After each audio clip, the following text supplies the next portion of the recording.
Aujourd'hui, à You ce que t'es rendu, la comédienne Diane Lauzier.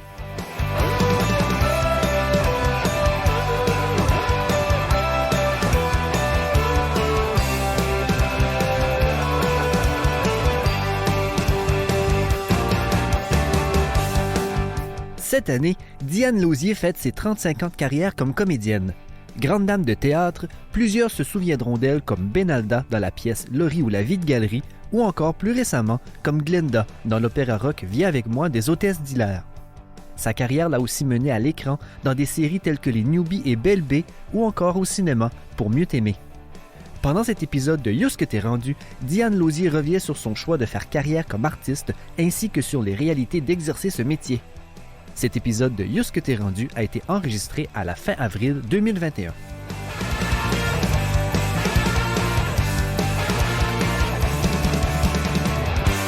Diane Lauzier, 35 ans de carrière. Comment on regarde, comment on se sent quand on regarde ça, là? On regarde ça avec beaucoup d'étonnement, je vais te dire. Je suis très étonnée parce que quand j'annonçais à mes parents que je voulais être une artiste, j'avais 17 ans, je me dis bon, je m'en vais étudier. C'est parce que moi, j'étais en sciences. J'ai toutes fait mes sciences à l'école, à l'université. J'ai fait une 13e année scientifique.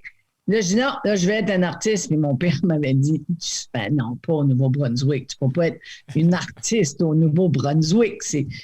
Voyons, on descend sur la terre.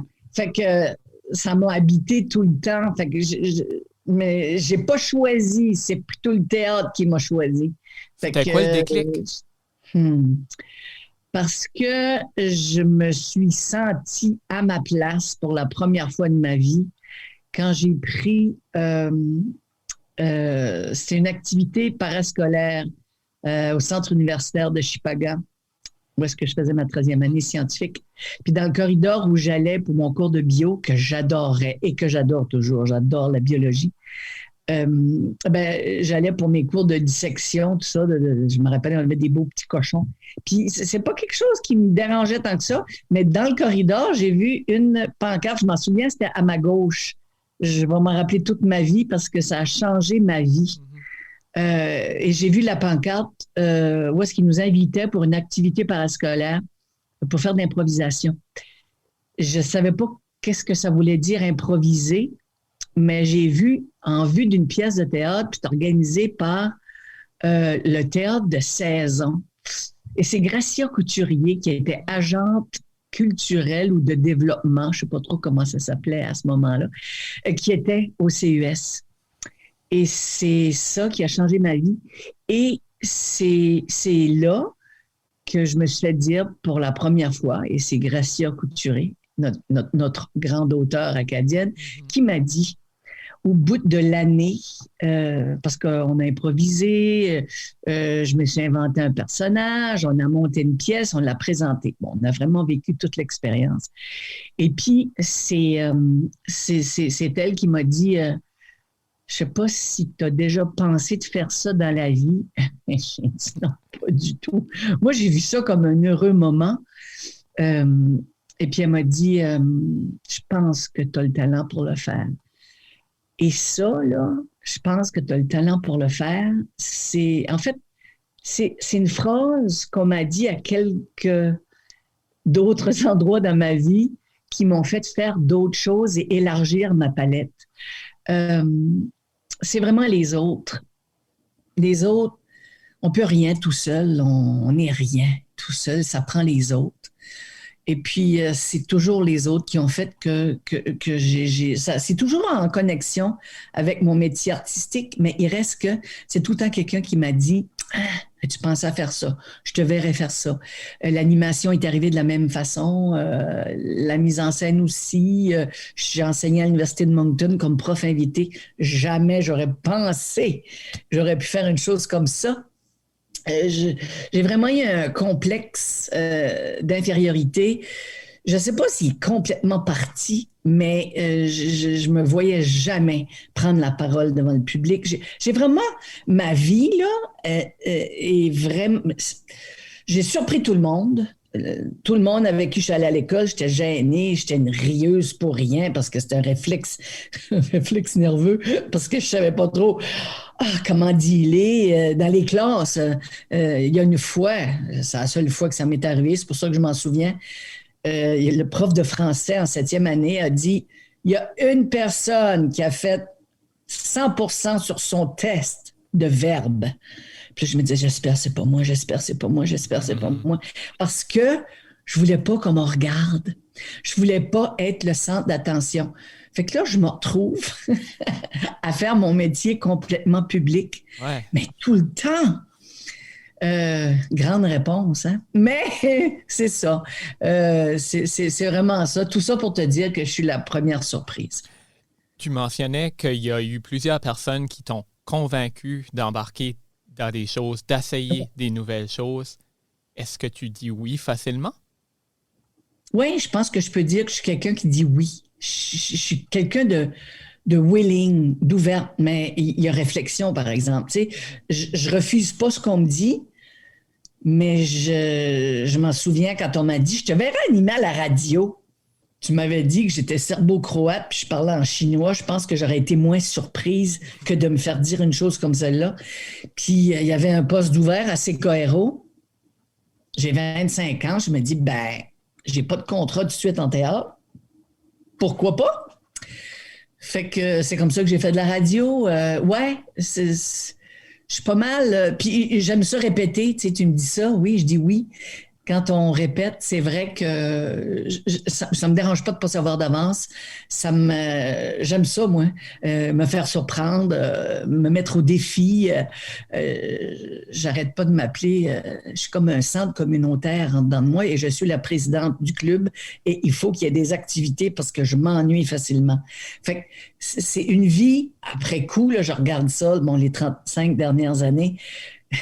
J'aurais pas pu faire autre chose, j'aurais pas pu être dans un bureau. Puis j'ai beaucoup d'admiration pour les personnes qui le font parce que je veux dire, il faut runner la société, faut plein de gens pour faire plein de choses. Mais moi, ça aurait été impossible pour moi de faire une chose comme celle-là, là, que d'avoir une routine vraiment dans un bureau. Fait que j'ai vraiment la vie qui me sied et je dis oui, oui, c'est oui. Tu mentionnais que ton père avait dit on ne peut pas faire carrière au Nouveau-Brunswick, surtout pas comme artiste. Est-ce que tes parents ont eu la chance de voir ta carrière artistique? Ma mère, les deux en fait. Mon père était fan. Je veux dire, c'est pas quelqu'un, lui, il n'aimait pas beaucoup le théâtre. C'est ma mère qui nous a fait connaître, ma sœur et moi. À mon frère aussi, lui est arrivé plus tard, mais elle m'a fait de 11 ans, je suis allée voir une pièce de théâtre, puis j'étais bien excitée, là, on voyait tout ce qui se faisait. Puis mon père, il est devenu fier, évidemment, mais c'est quand il est décédé que j'ai réalisé que c'est ça qui avait été mon moteur pour travailler fort, pour prouver à mon père qu'il n'avait pas raison. Puis ma mère est toujours là aujourd'hui. Mais, puis, écoute, c'est une chance qu'elle a été là. Pas juste pour m'encourager et venir voir mes pièces, puis tout ça, mais aussi financièrement, parce que c'est vraiment pas facile. Fait que mon père, en quelque part, j'ai voulu lui prouver qu'il n'avait pas raison, mais il avait en partie raison. Je dirais qu'on avait raison tous les deux. Je me suis fait un nom, parce que c'était comme ça que je pouvais prouver que c'était faisable, mais financièrement, je veux dire, ça n'a pas de bon sens, là. C'est tellement difficile. C'est comme je disais, j'ai pas enseigné beaucoup à l'Université de Moncton, j'ai enseigné 2 semestres. Puis quand les étudiants me demandaient, ça vaut-tu la peine? Je dis, ça vaut-tu la peine? Ça vaut-tu la peine? Tu sais, il faut accepter de vivre dans des conditions difficiles. On travaille à la pige. Ça veut dire qu'il y a des mois où c'est plus serré. Il y en a d'autres que, l'argent afflue, mais il faut travailler très, très, très fort. Puis, il faut se mettre de l'argent de côté. Puis, je leur disais, c'est facile d'être un artiste quand ça va bien. On sait qui ce que vous êtes et qui ce qu'on est, c'est quand ça va pas bien, quand ça va mal, quand il faut que tu te poses la question. C'est-tu là que j'arrête, là? C'est comme finir une œuvre d'art. À quel moment le peintre va arrêter sa toile? Vas-tu se rendre à peindre pendant des jours et des jours en pensant qu'il y a un signe qui va arriver? Nous autres, c'est plus facile dans les arts vivants, c'est parce qu'on a un deadline. On a une date butoir qui fait qu'on n'a pas le choix de présenter ce qu'on a préparé. Mais quand arrêter? Fait que, ouais, mon père serait fier encore aujourd'hui. Ouais, parce que j'ai fait ce que j'ai voulu. Il faut avoir une tête dure, faut être entêté. Ça m'arrive souvent des gens qui viennent me voir, qui me parlent de théâtre, puis ils me disent j'aurais voulu faire ça. J'ai fait du théâtre à l'école. Je dis ah oui, puis t'aimais ça. Ah oui, j'aurais beaucoup aimé faire ça, mais mes parents voulaient pas. Ben, je dis, tu vois, si tu as accepté de te faire dire que tu ne pouvais pas faire ce que tu voulais parce que tes parents ne voulaient pas, tu n'avais peut-être pas ce qu'il fallait. Parce qu'il faut refuser. Il faut y aller quand même. Ouais. Tu mentionnes qu'un peintre ne sait jamais quand arrêter sa toile. Toi, comment tu vois ta toile? Il en reste beaucoup à faire. Tu veux encore en mettre sur ta toile de comédienne? Je commence juste à trouver que ça fait du bon sens. C'est beaucoup d'éléments qui font que la toile se tisse, si je peux utiliser ce que tu viens de dire, mais il y a beaucoup de choses, il y a beaucoup de choses qui rentrent en ligne de compte. Je dirais que mon école, la pièce qui m'a vraiment le plus appris mon métier, c'est Louré ou la vie de galerie. Qu'on a joué, mon Dieu, sais-tu que je me rappelle plus trop? 7 ans, je pense? Oui, 8 ans. Moi, je suis partie, la dernière année, je n'étais pas là, la 8e année, mais je l'ai joué 7 ans. Puis on a fait 2 tournées dans la province. La deuxième fois, c'était un record d'assistance. Fait que Louré a été mon école. Je sais qu'en 2000, on avait fêté nos 100. Le 15 juillet 2000, c'est notre 100e représentation. C'était à Caraquette. Puis on avait joué pendant quelques semaines à la boîte de théâtre. On a fait ça plusieurs années. On a joué ça à Chédiac aussi. Ouais. Puis c'est là que... Puis tu vois, on l'a joué jusqu'en 2005, je pense, pour ma part. Fait on a peut-être... Je pense qu'on a joué 198 fois, là, quelque chose comme ça. Puis c'est là que j'ai appris mon métier. C'est au bout de 50 shows que je peux dire, parce qu'il y a une autre aussi que j'avais jouée... c'était 300 fois, là. Mais ça, c'est une pièce pour enfants, tu vois. Ça, c'est plus normal. Ça, c'est à mes débuts, fin des années 80 là-dedans. Mais c'est ça. C'est au bout de 50 shows que là, je pouvais vraiment créer. Qu'est-ce que ça veut dire vraiment créer?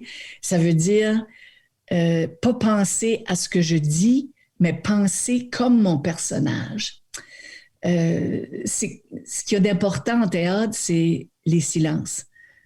C'est comment tu habites ton silence. Fait que c'est quand tu peux penser comme ton personnage. Mais ça, là, faut tellement savoir le texte sur le bout des doigts. Aujourd'hui, on a une application qui est extraordinaire, Line Learner, sur mon téléphone. Et ça a changé ma vie parce que j'ai plus besoin de tanner les autres comédiens à vouloir faire des italiennes. Une italienne, dans le jargon théâtral, ça veut dire son texte le plus vite possible. Puis c'est ça m'a sauvé, ça me sauve parce que quand j'ai plusieurs pièces on the go, je la garde vivante en faisant mon line learner. Mais c'est vraiment comme ça. Donc, à cause de Louré ou la vie de galerie où j'ai appris mon métier, j'ai pas toujours l'occasion de jouer des pièces souvent. La norme, c'est une 20aine de shows. Mais ça m'a appris que vraiment commencer à créer, c'était ça, c'est penser comme le personnage. Donc, ça fait pas si longtemps que ça que j'ai compris ça. Donc, au début de ma carrière, j'étais plus une comédienne. Je le suis encore, mais ça, c'est pour le début du personnage, mon intuition. Je suis très intuitive, puis je suis pas la seule. On est beaucoup de comédiens comme ça, qui fait que moi, ça me dérange pas d'arriver à une répétition, puis le metteur en scène va me dire OK, je voudrais que tu sois habité par la colère. En même temps, t'es amer, et puis mais tu veux pas trop en parler. Mais fait que je dis OK, j'y vais. Puis je le fais dans cet état-là, puis on sait pas ce que ça va donner. Puis ça m'a appris à aimer répéter, ce que j'aimais pas au début de ma carrière. Là, je préfère répéter parce que je vis les choses pour la première fois. Et ça, c'est pur. Quand ça arrive, c'est comme une récompense. Tu sais que tu as touché à quelque chose puis que c'est ça. Mais après, il est là le travail. Il faut travailler à arriver à ça de nouveau. Fait qu'il faut faire le même chemin. C'est l'inscrire à l'intérieur, c'est de travailler en répétition pour que j'arrive à la même chose au même moment quand je vais jouer sur scène. Puis plus je le fais en répétition, plus que je fais bien mon travail, quand j'arrive pour le jouer, ben j'ai pas besoin de faire mon processus. Ça m'a peut-être pris 10 minutes pour m'amener à vivre quelque chose de bien terrible. Mais si je l'ai travaillé, je l'ai inscrit, qui fait que quand j'arrive à le jouer sur scène, le 10 minutes que ça m'a pris, ben, à mesure que je l'ai fait, après ça m'a pris 8 minutes, 5 minutes, 4 minutes, 2 minutes.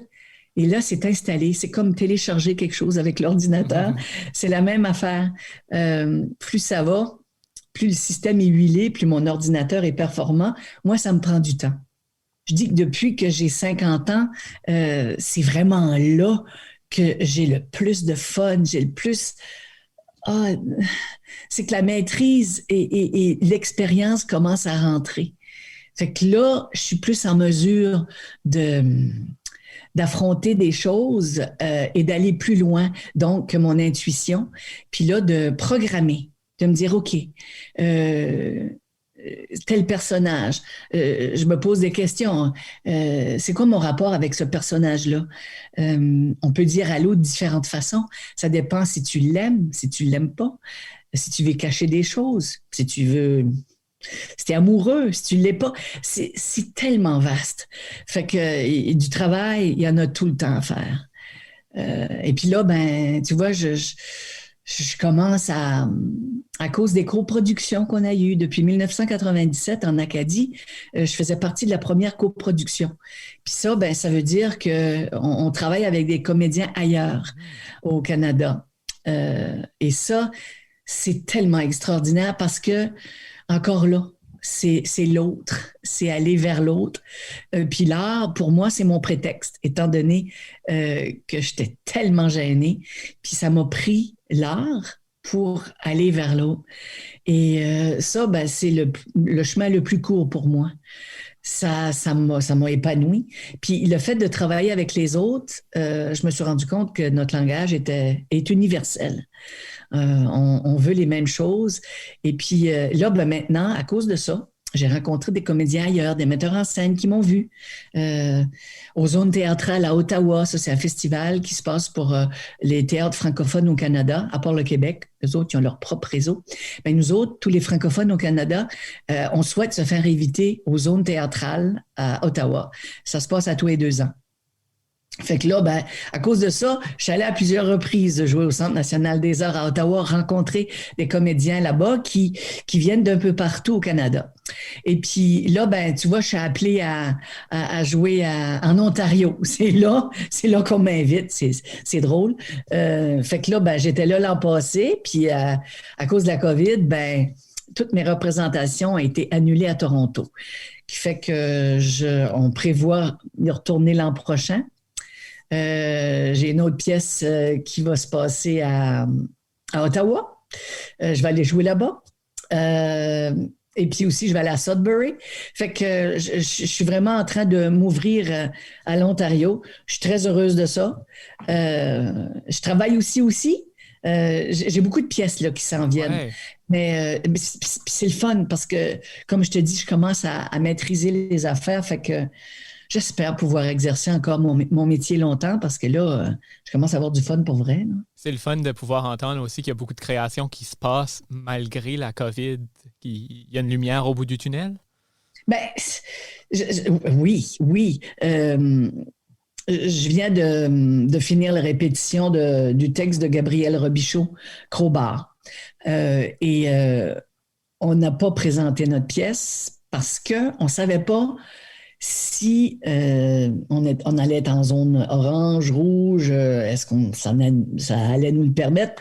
Fait qu'on a pris la décision d'attendre à l'automne en souhaitant que tout ça va se régler ou du moins qu'on puisse accueillir plus de monde dans les salles parce que tout faire ça, tu sais, on a fait un laboratoire l'an passé. Moi, ça fait 7 ans que je travaille sur, pas sur mon personnage comme tel, mais on a fait la lecture de la pièce au Carrefour international de théâtre à Québec en 2013.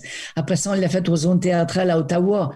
Ils ont fait la lecture aussi au festival à Haute-Voix à l'Escaouette une couple d'années passées. Moi, je pouvais pas, j'étais en tournage, j'ai pas pu y participer, mais c'est pour dire, ça me demande beaucoup de travail. Puis un laboratoire qu'on a fait en septembre, on a répété pendant 6 semaines à Moncton, là, puis à Caraquette. Puis là, on va espérer le présenter en octobre. Puis là, les autres pièces que j'ai, tu vois, j'ai une pièce qui s'en vient à Ottawa. Ensuite, l'autre, ça, c'est tout dans la prochaine année. L'autre à Toronto, puis à Sudbury. Puis là, j'ai une autre affaire qui se prépare aussi. Ça se passerait au Nouveau-Brunswick. Fait que j'ai 4 grosses productions là, qui, dans la prochaine année, si ça va bien, ça, c'est juste le théâtre. Ça, c'est pour ça que je ne veux pas arrêter. On dirait que là j'ai une affaire qui foisonne. Est-ce que Diane Lauzier est une comédienne facile à diriger? Ah. Moi, je dirais que oui. Okay. Jamais. C'est parce qu'à cause du oui que tu m'as posé comme question au début, oui, je dis oui. Moi, je refuse rien. Quand on me demande, même c'est moi qui propose des affaires, j'ai beaucoup de propositions. Moi. J'aime beaucoup apporter mon grain de sel. J'ai ma vision de la chose parce que je lis mon texte à tous les jours ou presque avant de commencer à répéter pour l'installer, pour l'imprimer en moi. Puis c'est comme ça que j'apprends mon texte aussi par cœur. C'est pas croyable, cette méthode-là. C'est fascinant. C'est Luc Leblanc qui m'avait donné ça comme truc. J'avais demandé. Justement, on était à Montréal, tous les deux. On jouait au Rideau Vert. Puis j'ai dit, comment ça se fait que t'es bon de même? Qu'est-ce que tu fais? Qu'est-ce qui... Dis-moi. Il dit, je lis mon texte à tous les jours. Fait que c'est vraiment ça. Fait que j'aime d'arriver préparé, qui fait que je peux proposer. Puis pour avoir fait de la mise en scène, j'aime ça, moi, des comédiens, des comédiennes qui me proposent des choses, qui sont préparées. Quand quelqu'un a des questions, c'est parce qu'il a fait son travail. Quand un comédien ou une comédienne n'a pas de questions, apporte jamais rien, tu peux pas parler de ce que tu connais pas, tu sais. Fait que je te dirais que oui. Tu as pu témoigner de 35 ans du monde du théâtre en Acadie. Quel est l'état du théâtre en ce moment en Acadie? L'état, c'est très difficile à répondre comme question. Je peux juste te donner, je dirais, mon point de vue. On a tout le temps peur, hein? Il y a un comédien avec qui j'ai joué à Ottawa. J'ai jamais oublié ça. Il aimait beaucoup faire la lecture sur Jung. Jung, c'est comme Freud. Il étudiait l'être humain. Puis il disait qu'un des grands enjeux dans la vie d'un être humain, c'est de se taire ou de parler. Tu sais. Est-ce que je me tais ou je parle? Fait que là, je suis en train de vivre un moment comme ça. Qu'est-ce que je dis? Qu'est-ce que je dirais pas? C'est très touché. Mais ce que je peux te dire, et là, je fais vraiment penser à une politicienne parce que là, je te patine ça, là, c'est un moyen temps. J'allais dire. Mais c'est quand même ça. Je me dis, il avait raison, Young. Quand me taire et quand parler. Alors, c'est sûr que les budgets affectent beaucoup notre vie. puis je comprends pas pourquoi le gouvernement, je le comprends puis je comprends pas. Je veux dire, c'est plus facile de diriger un peuple qui, je dis pas que le monde en général pense pas, mais c'est que nous autres, notre job principal comme artiste, c'est la réflexion, c'est de penser pour transformer ce qui peut être laid ou moins intéressant à quelque chose de beau. Ça pourrait être ça, ma définition de l'art, c'est transformer le laid en beau et de le partager, de dire à l'autre, t'es pas tout seul. C'est un acte de générosité. Puis quand on nous coupe les ailes en nous disant que notre métier n'est pas essentiel, quand je considère que c'est aussi important que la santé et l'éducation, parce que je me dis, si on n'avait pas les arts, je ne sais pas comment on pourrait vivre. Juste pendant la pandémie, tu sais, juste imaginer une journée sans art. Écoute, c'est ça qui nous a sauvés et qui continue à le faire. Pas de musique, pas de livres, pas d'œuvres d'art sur les murs, pas de films, pas de téléséries. Écoute, moi, je ne pourrais pas vivre. Fait que je te dis qu'avant Harper, comme premier ministre, j'étais un petit peu plus payée. Puis quand j'animais aussi pour des spectacles, que ce soit des concours, des choses comme ça, j'étais plus payée dans les années 90 que je le suis dans les années 2000. Ce qui est complètement fou. Uh-huh. Ça n'a pas de sens. Donc, Harper a changé ma vie en tant qu'artiste. Je fais moins d'argent depuis ce temps-là. Les compagnies ont moins d'argent. Donc, ça affecte tout le monde. Ce qui fait que la scène artistique en Acadie, elle pourrait être plus intéressante. Il faut que ça soit diversifié. Comme à la bourse, il ne faut pas tout mettre notre argent dans la même place, puis pas tous nos mêmes intérêts non plus, nos mêmes activités dans la vie. Fait que, tu sais, ce serait le fun d'avoir les budgets pour pouvoir monter, je ne sais pas, moi, une fois tous les 2 ans, dans les compagnies, un classique. Les classiques sont des classiques, c'est pas pour rien.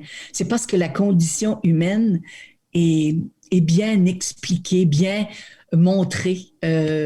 Jouer du Tchekhov, sacrifice qui a compris de quoi, lui, que à sa façon, puis avec son intelligence, qui fait que on se comprend mieux. Tu sais. On a besoin de se voir sur scène. Le théâtre, c'est ce que c'est un miroir pour dire, hey, on est dessus nono par bout, ça n'a pas de bon sens.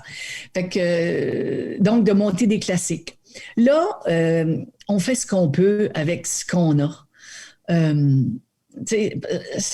J'aurais aimé ça de jouer plus de rôles diversifiés.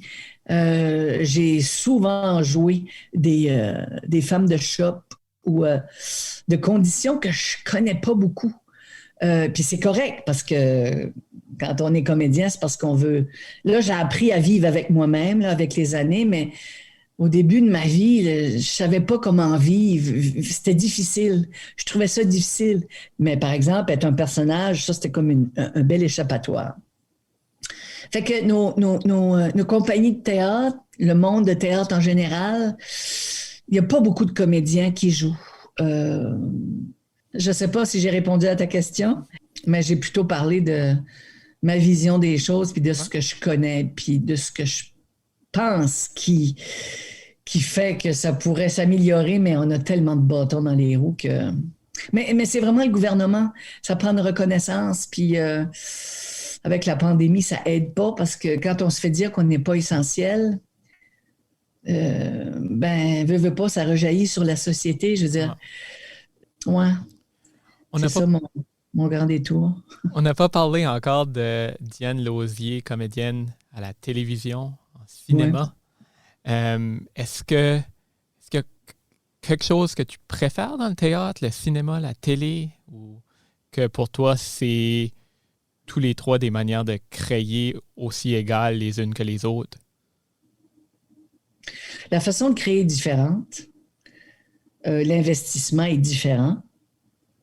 C'est plus facile de jouer à la télé, de faire un film. Ben, c'est sûr, si je faisais des cascades, puis que c'était très physique, parce que c'est très difficile. C'est l'idée qu'il faut le refaire, puis le refaire. Tu sais, je pense, par exemple, dans Le Siège, à un moment donné, moi, je me croyais vraiment d'un film de James Bond, parce qu'on se faisait tirer après, parce que moi, j'étais prise en otage, puis on pensait qu'on allait pouvoir se sauver, puis on nous tirait après, puis on courait, puis on courait. Oh mon Dieu, que c'était une grosse affaire. Ben, je me disais, hey, comment est-ce qu'il y en a qui font, tu sais, pour le refaire et le refaire? D'autres, on l'a fait peut-être, je ne sais pas, 7-8 fois. Donc, c'est plus facile parce que tu apprends ton texte en sachant que tu vas le dire pour la caméra, puis après ça, tu l'oublies. Au théâtre, c'est vraiment un plus gros investissement, mais la récompense est tellement plus grande parce que tu te mets en danger à tous les soirs.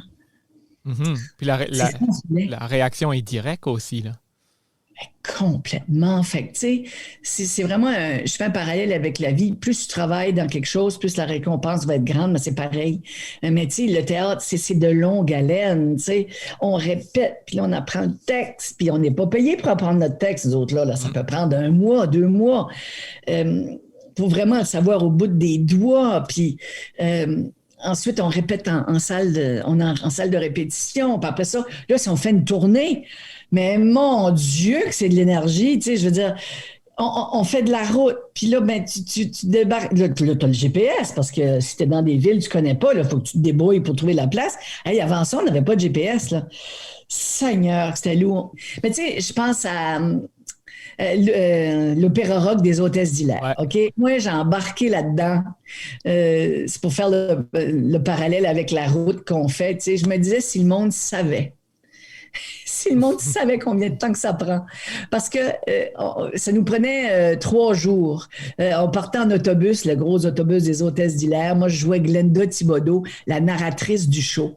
Fait que moi, j'étais sur le stage tout le long, assis sur mon sofa, puis je présente des affaires, puis je commente, puis je faisais les chorégraphies, puis je veux dire, j'ai tellement aimé ça. Puis on a fait, je suis allée dans des endroits au Québec que je n'étais jamais allée. J'ai eu un coup de cœur pour Sherbrooke, puis je me disais, Sherbrooke, sais-tu que ça nous a pris 3 jours pour faire 2 heures de show? Une journée pour monter à Sherbrooke en autobus. Ils ne pouvaient pas aller plus que 80 km/h. Sinon, après ça, ils se mettent à shaker. Oui, exactement. Tu as les buts, puis les mots d'eau, parce qu'on tapait là-dessus. Puis l'hôtel, puis où on va manger. Puis on était un groupe de 19, tu sais. C'était toute une gang pour 2 heures de show. Fait que, tu sais, c'est beaucoup d'investissement, beaucoup de temps. Pour aller présenter, tu sais, ça fait que c'est vraiment un acte de générosité. Puis, oh mon Dieu, ça prend des guts, ça prend de la générosité, ça prend de l'humilité, puis ça prend un ego surdimensionné. Pour aller sur une scène, pour faire « Hey, je veux partager quelque chose avec vous. J'ai une réflexion par rapport à un sujet donné de la vie et j'ai la prétention de vouloir vous le partager.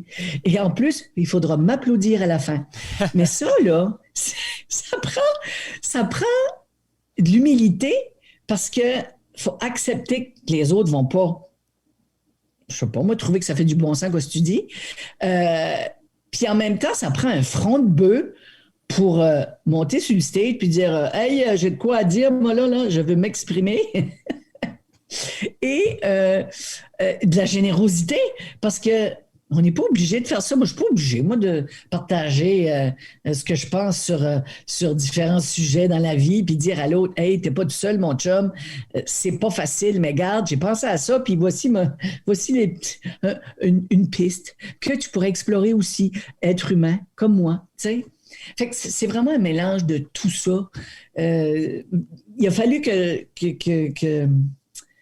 je articule cette pensée-là parce que j'ai donné des ateliers pour le festival de poésie à Caraguette, puis il y en a une, là, je la voyais, là.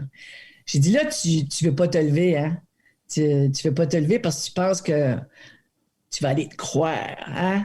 Tu penses que le monde va dire, pour qui se prend aller lire sa poésie devant le monde, tu sais? Elle avait dit, ouais. Elle dit, oui, c'est comme ça que je me sens. Puis c'est là que j'avais articulé cette pensée-là. Je me suis dit, ouais, ben, sais-tu que tu penses que ouais, mais ça prend ça, puis ça s'en prend. Puis c'est tout un acte de. Fait qu'elle s'est levée, puis là, c'était correct pour elle. Là, j'avais organisé sa pensée. Et là, tiens, elle avait compris, elle avait intellectualisé l'affaire, puis elle avait pu se lever. Ça, j'étais vraiment satisfaite. Ça, là, c'est un beau moment de réussite d'avoir amené quelqu'un à penser que c'était correct qu'elle y aille, tu sais, puis que ça ne faisait pas d'elle quelqu'un d'imbu d'elle-même. Donc, pour toutes ces raisons-là, je te dirais que c'est la scène qui me procure la plus grande satisfaction. Est-ce que ça t'est arrivé de rentrer dans des projets puis avoir eu peur de ne pas pouvoir réussir? Oui. Oui. Parle-nous-en. Quand j'ai enseigné au département de théâtre, département de l'Université de Moncton, département d'art dramatique, je ne pensais pas pouvoir réussir parce que le plus grand défi dans la vie en général, mais surtout quand il faut que tu diriges des acteurs. Puis là, il était jeune, je veux dire, il était en deuxième année. La première fois, il était en deuxième année. Puis la deuxième fois, il était en troisième année. Puis c'était plus facile avec les gens de troisième année, mais quand ils sont jeunes, c'est de communiquer. C'est ça qui est le plus difficile, me faire comprendre. Là, je ne pensais pas que j'allais y arriver à me faire comprendre. Puis là où tout prend son sens dans est-ce que je vais y arriver, c'était quand j'ai fait ma première mise en scène professionnelle. C'est-à-dire, je suis la personne qui deal avec tout le monde. Non seulement je fais de la direction d'acteurs, puis j'organise, je parle de la pièce 8 femmes, que j'ai eu la chance et le bonheur de faire parce que c'était une occasion à me dépasser, parce que je vois ça comme ça, moi. C'est toutes des occasions à me dépasser, puis je vois jamais d'échec. C'est une occasion pour apprendre. C'est comme de dire qu'en Acadie, on est 1 heure plus tard dans les Maritimes. C'est pas vrai. Radio-Canada, Montréal a mis ça à notre désavantage pour nous faire passer pour, je vais le dire, là, pour des attardés, parce qu'on est en retard. Ça implique qu'on est en retard, et c'est le contraire. On est 1 heure plus tôt. 1 heure d'avance. Ben oui! Je parlais avec quelqu'un de Montréal hier, puis on se donnait un rendez-vous, puis il me dit « Ah oui, c'est vrai, vous autres, c'est 1 heure plus tard. » J'ai dit « Non, 1 heure plus tôt. C'est vous qui êtes 1 heure plus tard. » Mais ça, là, c'est ancré dans la tête. Fait que, donc, c'est ça. Il fallait que je deal avec tout le monde. Ça a été le plus grand, c'est un des plus grands défis. Non, je pense à mon spectacle solo que j'ai fait en 97. Ça a été immense dans ma vie. Mais ouais, ça fait partie de mes plus gros défis. C'est d'être la personne qui deal avec tout le monde, avec la musique. Parce que c'était une pièce musicale. Il y avait 8 comédiennes sur scène, 8 chansons. Les costumes, les éclairages, le son, faut décider de tout et de se faire comprendre par tout le monde. Ça a été le plus grand défi de ma vie. Je ne savais pas si j'allais le faire. Je faisais de l'insomnie à toutes les nuits, puis j'en ai parlé à d'autres metteurs en scène après. Parce que moi, je suis du genre à pas trop poser de questions parce que je veux pas... je veux faire les choses à ma façon. Le fait de le faire à ma façon, c'est d'y aller comme moi je pense. J'ai fait ça toute ma vie, puis comment je vais rester comme ça. Mais ouais. Donc, mais en même temps, il y a une satisfaction qui est tellement grande. À la première, j'oublierai jamais. Je dis ça, puis on dirait que j'en tremble. Je me remets à ce moment-là, puis de voir le public, parce que c'est là que j'étais le plus exposée sur scène. C'est en tant que metteur en scène parce qu'il y a tout de moi partout. Il y a ma sensibilité, il y a mon humour, il y a ma façon de voir les choses. C'est que j'étais partout.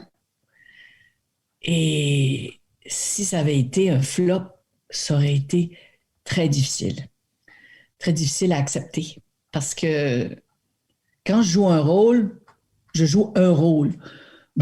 Tout le reste, je m'en occupe pas. je fais ma petite partie. Je suis responsable de mon rôle.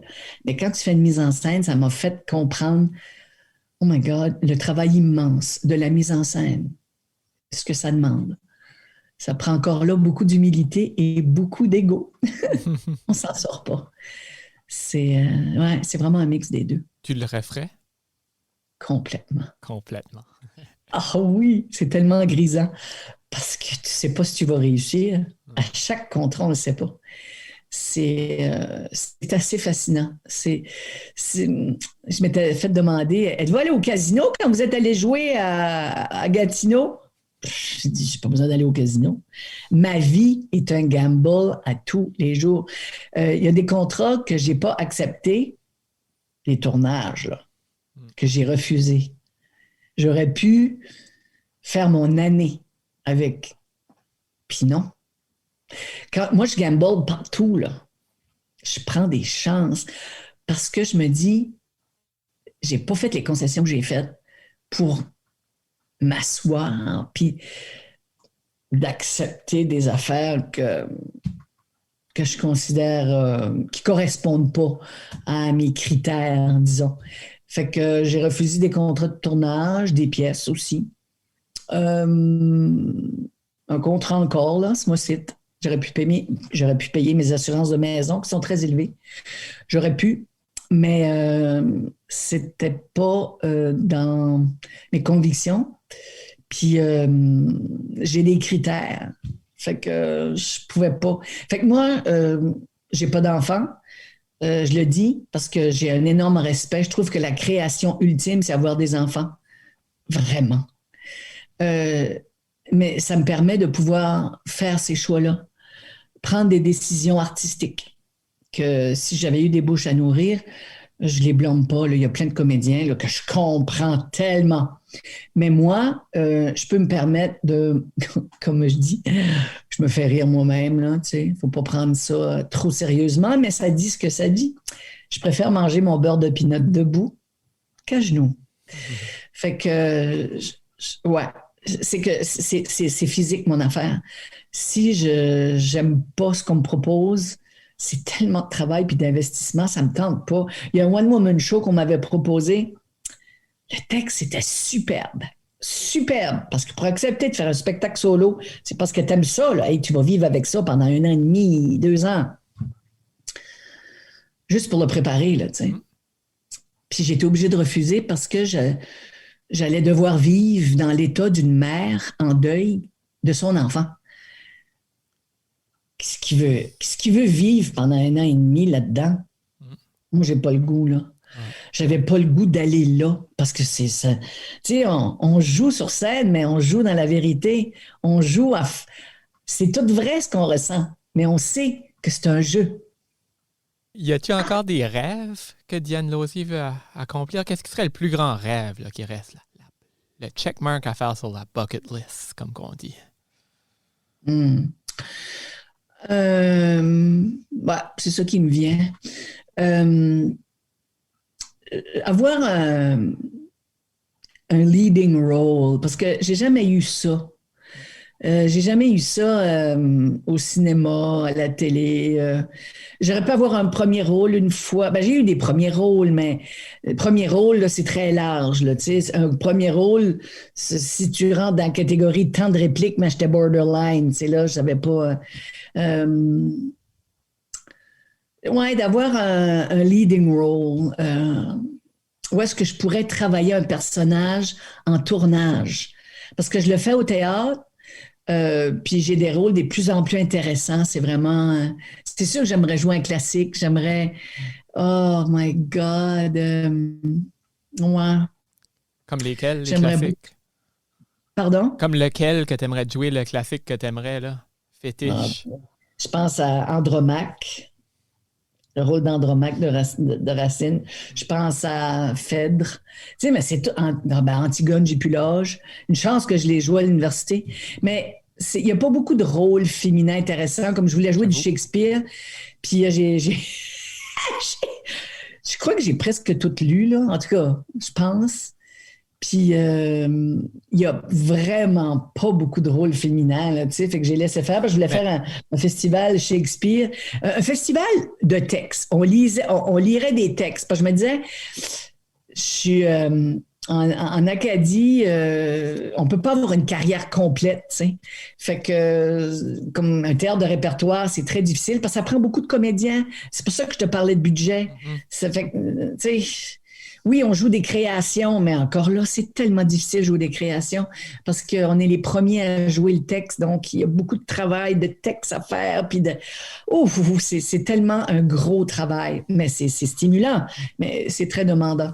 Fait que, ouais, ça serait de jouer... Ouais, ou de faire un festival de lecture aussi. Faire un festival, tu vois, j'ai plein d'affaires en tête. Un festival de lecture de texte, mais c'est que j'attends d'être moins occupée pour faire des affaires, pour faire mes projets. Tu sais, j'ai déjà voulu faire un spectacle solo, mais encore là, tu sais, comme juste dans la prochaine année, j'ai 4 projets de théâtre. Je parle pas du reste, là. Ça. J'ai d'autres engagements aussi, là, tu sais, ça n'arrête pas. C'est très stimulant. Fait que... Mais si j'étais pour choisir premier rôle à la télé, ouais, ce serait ça. Ou dans un film. Mais ça, des films, on n'en fait pas beaucoup. Mais, ouais, c'est ça. Il y a des choses qui se décident. Mais moi, je ne peux pas en parler avant les producteurs, avant... C'est tout le temps ça, là. C'est comprenable. Ben, on vous le souhaite, ce premier rôle-là. J'espère que il y aura un autre 35 ans et plus de carrière qui s'en vient. Félicitations pour ce premier 35, puis en souhaitant beaucoup d'autres. Seigneur, en Acadie, je te dis, là, c'est quelque chose, là. Ouais. Je suis tough.